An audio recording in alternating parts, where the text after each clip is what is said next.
চেষ্টা চলছে, অর্থাৎ দুটি রাজনৈতিক দলের কাছে দেশের সাধারণ জনমানুষ এক ধরনের জিম্মি হয়ে গেছে। এখানে যারা আন্দোলন করছেন তাদের দায় একটু বেশি, যারা আন্দোলন করছেন না তাদের দায় হয়তো একটু কম, কিন্তু এর ফলে রাজনৈতিক ফায়দাটি কার, এর ফলে আসলে কে লাভবান হবে? আপনাদের কাছে এই প্রশ্নের জবাব জানবো, তার আগে নিচ্ছে একটা ছোট্ট বিরতি, সঙ্গেই থাকুন।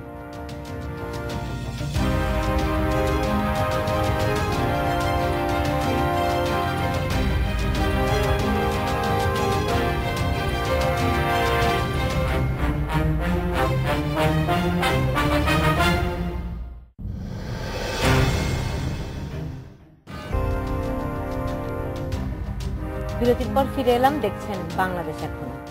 এই যে সহিংসতা হচ্ছে, এক দল আরেক দলের উপর দোষ চাপাচ্ছে, এই যে অভিযোগ পাল্টা অভিযোগ, এর ফলে আসলে মানে ফায়দাটা কে কার ঘরে যাবে, কে লাভবান হচ্ছে? না, কে লাভবান আর কে লোকসানের ভাগিদার রাজনৈতিক দলগুলোর মধ্যে সেটি কিন্তু দেখার মূল বিষয় নয়। যে মানুষটি তার পরিবারের সবচেয়ে উপার্জনক্ষম মানুষটিকে হারালো, লোকসানের ভাগিদার তো সেই মানুষগুলো হলো। আমি একটুখানি আপনাকে ইন্টারফেয়ার করছি। আমরা সবসময় একটি মানুষ মারা গেলে সেই মানুষটি উপার্জনক্ষম, এর বাইরেও যে তার সঙ্গে অনেক আবেগ অনুভূতি একটা পরিবারের সব দুঃখ বেদনার সম্পর্ক থাকে। আমরা সুলতান দুটো পার্ট এখানে, কিন্তু গোলাম মুর্তজা যে কথা বললেন যে নিরীহ ট্রাকের হেল্পারটি মারা গেল, সে তো একটা পরিবারের উপর ডিপেন্ডেন্ট।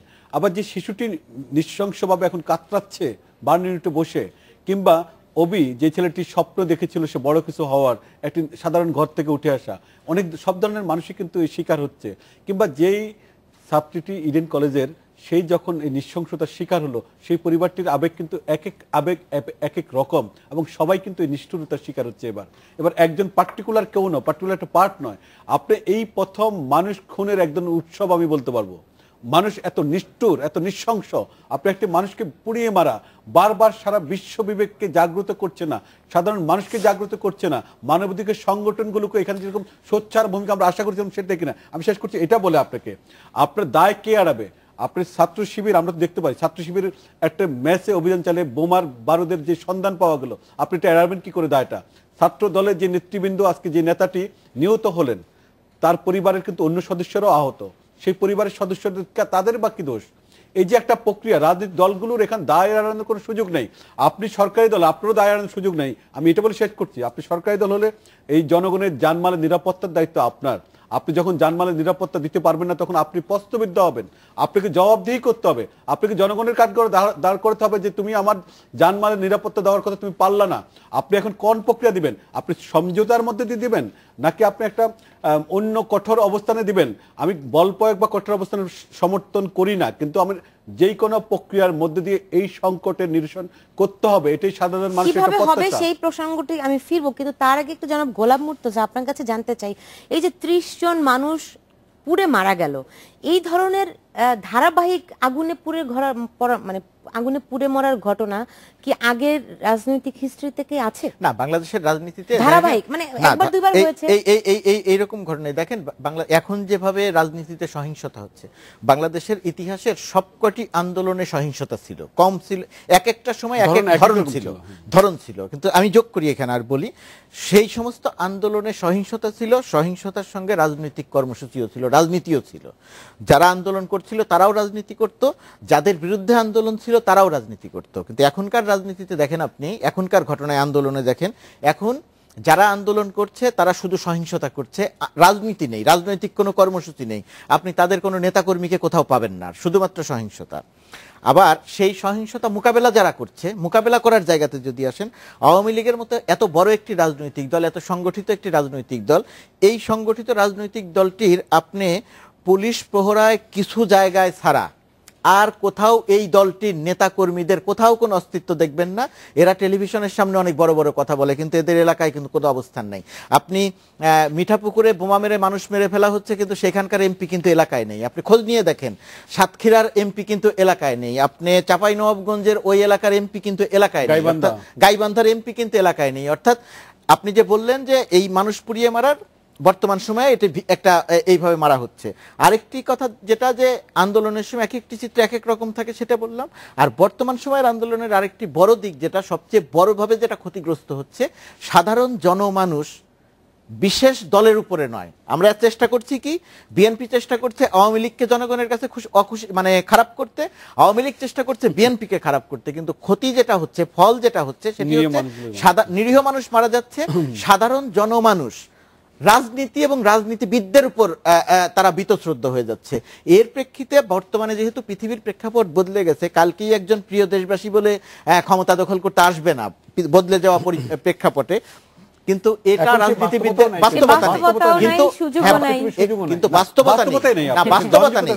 কিন্তু আপনার রাজনীতিবিদরা যদি তাদের নিজেদের সংশোধন না করে এই প্রক্রিয়াতে যদি জনমানুষকে বিক্ষুব্ধ করার নীতিতে যদি থেকে যান, তাহলে কিন্তু কে আসবে কোন সময় কি হবে আপনি কিন্তু এটা বলতে পারেন না।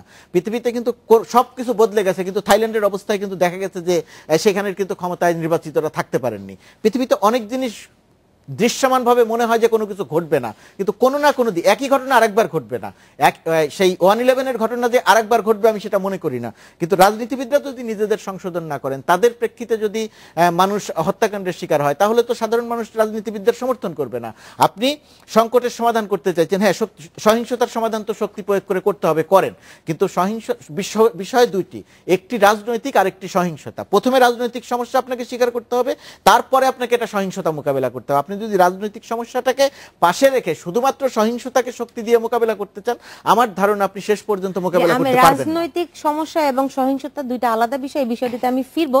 তার আগে নঈম নিজাম, আপনি যেমনটা বলছিলেন যে আসলে কিভাবে এই সংকট বা এই সমস্যা সমাধান করা হবে, এই নাশকতা বন্ধ করা যাবে, আপনি বলছিলেন যে বল প্রয়োগ করাটিকে আপনি সমর্থন করেন না। তো আমরা দেখেছি গত কয়েকদিন ধরে সংসদের বাইরে বেগম জিয়াকে আটক করার কথা বলা হচ্ছে, তাদেরকে আইনের আওতায় কিভাবে আনা যায় সেই কথাগুলি বলা হচ্ছে। সেটা কি আপনার কাছে বল প্রয়োগ মনে হয় নাকি আসলে এক ধরনের? এখন পর্যন্ত সেরকম বল প্রয়োগ হয়নি, কিন্তু আপনি দেখেন বল প্রয়োগের একটা হুমকি বা এরকম এটা হুমকি ধরতে পারেন আপনি। ধরেন অনেকগুলো প্রক্রিয়া, এখন যেটা ছিল একটা স্বাভাবিক একটা প্রক্রিয়ার মধ্যে দিয়ে সরকার অগ্রসর হচ্ছে। আমি একটু যোগ করছি শুধুমাত্র আগের আন্দোলনের ধরনগুলো যে পরিবর্তন কথা গোলাম মর্তুজা বললেন, আপনি যদি দেখেন 69-এর গণ অভ্যুত্থানে কিন্তু জীবন দিয়েছিল যারা আন্দোলন করেছিল। আপনি 87-র গণ আন্দোলন, 90-এর গণ অভ্যুত্থান যাই বলুন না কেন, এমনকি 52 সালের যেখানে যদি যান সেখানে কিন্তু মানুষ আন্দোলনে এসে নিজে বুক পেতে জীবন দিয়ে একটা অন্যরকম একটা মুভমেন্ট তৈরি করেছিল। এখন কিন্তু সেরকম ধরন নয়। কিন্তু এখন আপনি চোরাগুপ্তা হামলা করে একটা গাড়ির মধ্যে আগুন ধরিয়ে দিচ্ছেন, একজন মানুষকে পুড়িয়ে মারার জন্য আতঙ্ক তৈরি করছেন। আমি আপনার বক্তব্য আসতেছি, এই কথাটা এই কারণে বলা দরকার যে বর্তমান বাস্তবতা আগের বাস্তবতা থেকে অনেক পার্থক্য। এই বাস্তবতার মধ্যে সরকারগুলোর কিন্তু তার যে কৌশলগুলো সেগুলো কিন্তু ভিন্ন রকম। আমার বক্তব্য হলো স্পষ্ট, আপনি সরকার যখন থাকবেন আপনাকে দায় দায়িত্ব নিতে হবে। আপনি যেই মানুষটি আজকে নিরীহ মানুষটি মৃত্যুর কোলে ঢলে পড়ছে, তার দায় কি সরকারকে নিতে হবে না? কারা আগুন লাগালো সেই মানুষগুলোকে আইনের আওতায় যেমন আনা আপনার দায়িত্ব, তেমনি সাধারণ মানুষকে স্বস্তি দেওয়া এটি একটি সরকারের নৈতিক দায়িত্ব। আপনি যখন নৈতিক দায়িত্বটুকু পালন করতে পারবেন, আপনি কিভাবে করবেন? আপনাকে হয় সমঝোতার পথ বেছে নিতে হবে, অথবা আপনাকে কঠোর অবস্থান বেছে নিয়ে একটা সংকট নিরসন করতে হবে। এখন আপনি কোন প্রক্রিয়া করবেন একজন সাধারণ রিক্সা চালকের সেটি দেখার বিষয় নয়। সে সারাদিন কষ্ট করে সে তার একটা পরিশ্রমের টাকাটুকু ঘরে নিয়ে শান্তিতে বাড়ি ফিরতে চায়। আপনি সেই বাড়ি ফেরার জায়গাটুকু আপনাকেই করতে হবে, কারণ আপনি সরকার। আপনার কাছে মানুষের একটু দায়ভার অনেক বেশি। আপনি সেই রেসপন্সিবিলিটির জায়গাগুলো, যে গার্মেন্ট আজকে শিল্প সারা বিশ্বে আমার $22 বিলিয়ন যেখানে একটা বড় আয়ের সাথে সম্পৃক্ত, সেই গার্মেন্ট মালিক কিংবা শ্রমিক দুদিন পর যখন বেকার হয়ে পড়বে, তারা কোথায় গিয়ে দাঁড়াবে? যে বাড়ির শিল্প থেকে সেই ক্ষুদ্র শিল্পগুলো আজকে ভয়ঙ্কর একটা অবস্থার মধ্যে এগিয়ে যায়, দুদিন পর বন্ধ হয়ে গেলে এই মানুষগুলো বেকারত্বের দায়ভার কে নেবে? আপনি ক্ষতির প্রক্রিয়া আমাদের একরকম নয়। সরকারকে সকল কিছু মিলিয়ে একটা দায়িত্বপূর্ণ অবস্থান গ্রহণ করতে হবে। সেই দায়িত্বপূর্ণ অবস্থান কিভাবে হবে সেটা আপনাকেই বের করতে হবে। আমরা যারা বাইরের মানুষ, আমি এখানে কথা বলতে পারি, গোলাম মর্তুজা পরামর্শ দিতে পারেন, কিন্তু আপনি সেই পরামর্শ কতটা নেবেন কতটা নেবেন না এটা আপনার বিষয়। এটা আমরা এর চেয়ে বেশি কিছু বলার নাই আমার কাছে মনে হয়। সেই আসলে রাজনীতিবিদরা নিঃসন্দেহে আমাদের চেয়ে রাজনীতি ভালোই বোঝেন, তারা নিশ্চয়ই কোনো না কোনো সবসময় ভালো বুঝেন কিনা এটাও একটা মাঝে মাঝে এখন সংশয় তৈরি হয় যে অবস্থা দিকে আমরা যাচ্ছি এটা কোথায় গিয়ে দাঁড়াবো। যে কথা উনি আশঙ্কা ব্যক্ত করলেন, এই আশঙ্কাকে আমরা একবারে ফেলে দেওয়ার মতো অবস্থা নেই। কিন্তু গতকাল তথ্য মন্ত্রণালয়ে একটা বৈঠক হয়েছে, আপনি জানেন যে টেলিভিশন মালিক এবং প্রতিনিধিদের সঙ্গে, সেখানে সরকার আসলে সংবাদ কিভাবে প্রচার করতে হবে সে ধরনের এক ধরনের পরামর্শ দিয়েছেন। এই প্রসঙ্গগুলো নিয়ে ফিরবো, তার আগে নিচ্ছে একটা ছোট্ট বিরতি, আমাদের সঙ্গেই থাকুন।